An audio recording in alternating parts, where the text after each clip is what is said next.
क्रोधी की उतनी नहीं ये करेंगे।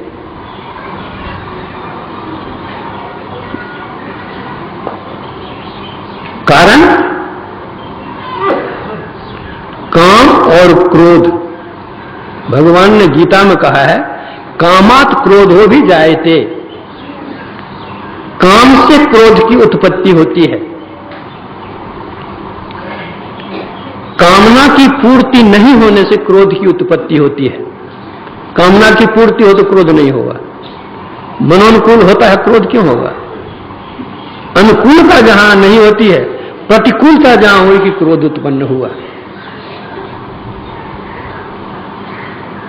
काम से क्रोध का स्थान बहुत ऊंचा है।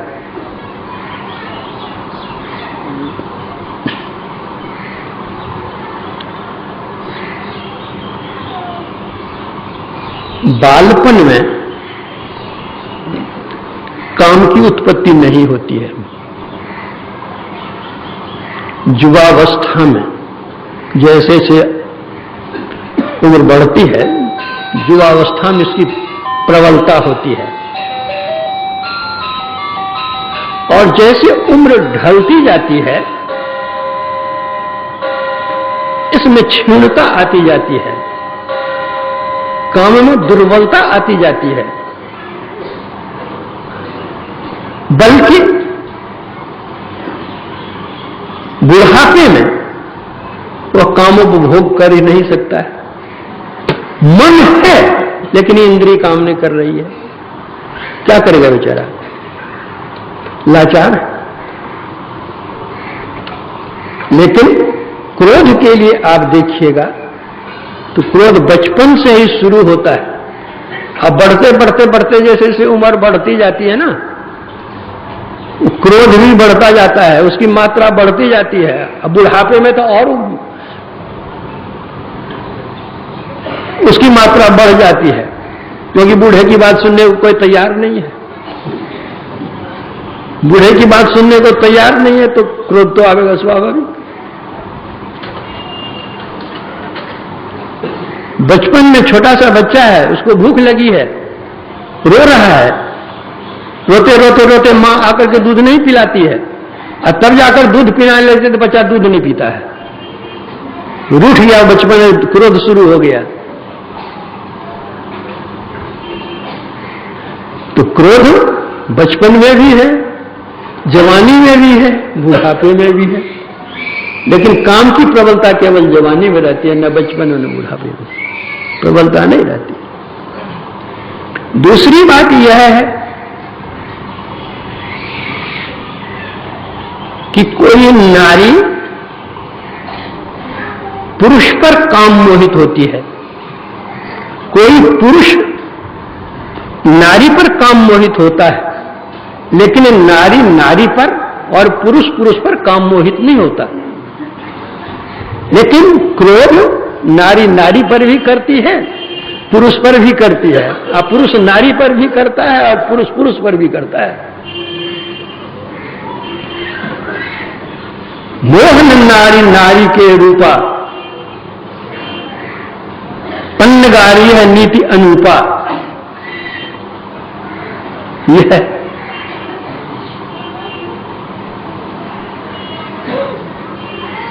दस आदमी बैठे हुए हैं, काम भाव जागृत हो गया है, लोगों को देख करके दबाते हैं, उसको भाव उत्पन्न हुआ है। उस तरह की परिस्थिति आने पर भाव उत्पन्न हुआ है, लेकिन लोगों को देख करके काम को दबाते हैं। लेकिन हजारों की लाखों आदमी रहे, क्रोध उत्पन्न हो जाएगा तो मानने वाला नहीं है, सबके सामने खुल खेलेगा।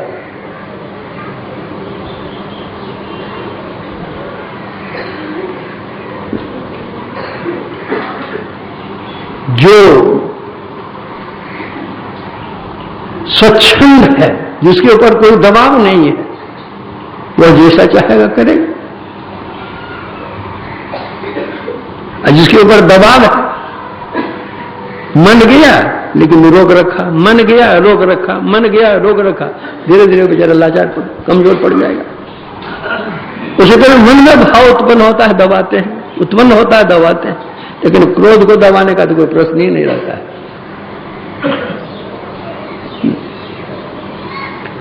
अपने परिवार में ही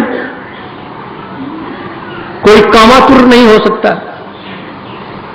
लेकिन क्रोध तो अपने परिवार में भी होता है और दूसरे परिवार में भी होता है। जो खुल खेलने वाला है, इसलिए इसकी वृद्धि अधिक है। इसको लोग बुरी दृष्टि से नहीं देखते। सुन गए वो बड़ा क्रोध करने वाला आदमी बस। तो गोस्वामी भी कहते हैं कि ये सब जो रोग है, लेकिन लोग इसको रोग मानते नहीं हैं। हैं सबके यह रोग, काम, क्रोध, लोभ, मत है सबके, लेकिन बिरले जाना, कोई जानता है बिरला है कि यह रोग है, और जो जानता है रोग है तब नहीं इलाज करा देगा। अगर वो भोग रहा है, आराम से है, तो कब इलाज करावेगा? वो समझता है भोग है, भोग लो। और जो उसको समझता है कि यह रोग है, तब वह इलाज करावेगा। जाने ते छीज ही कछु पापी, लेकिन नाश न पावे जन परितापी। जान लिया कि यह रोग है, न इसमें नहीं बढ़ना चाहिए। रुकावट आती है, लेकिन नाश नहीं होता है। नाश कब होगा? ये कोई रोग है, उस रोग की दवा करेंगे तब तो नाश होगा रोग। इसकी दवा क्या है? गोस्वामी तुलसीदास जी कहते हैं इसकी दवा है, क्या है? रघुपति भगति सजीवन मूरी, अनुपान श्रद्धा मति पूरी। तो ये रोग है तो किसी डॉक्टर के पास, वैद्य के पास जाइएगा तब ना दवाई मिलेगी। किसके पास जाएंगे? सतगुरु वैद वचन विश्वासा, असंयम यह न विषय के न आशा।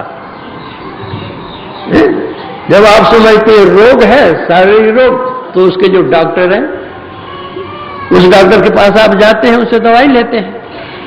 तो कहते हैं ये मन का अगर रोग है, इसको समझ लिया कि मन के रोग है, तो जो मन के डॉक्टर हैं उस डॉक्टर के पास जाइए। वे कौन है? तो सतगुरु वैद्य, इसकी औषधि देने वाले संत सदगुरु ही हैं। वचन विश्वासा, वो जो कहते हैं उनके वचन पर विश्वास कीजिए और संयम भी कीजिए।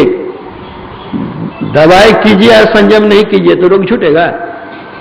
हमारे गुरुदेव कहा करते थे, औषधि करे वो पथ रहे ताका बेदन जाए। जो औषधि करते हैं और संयम से रहते हैं उसका रोग जाता है।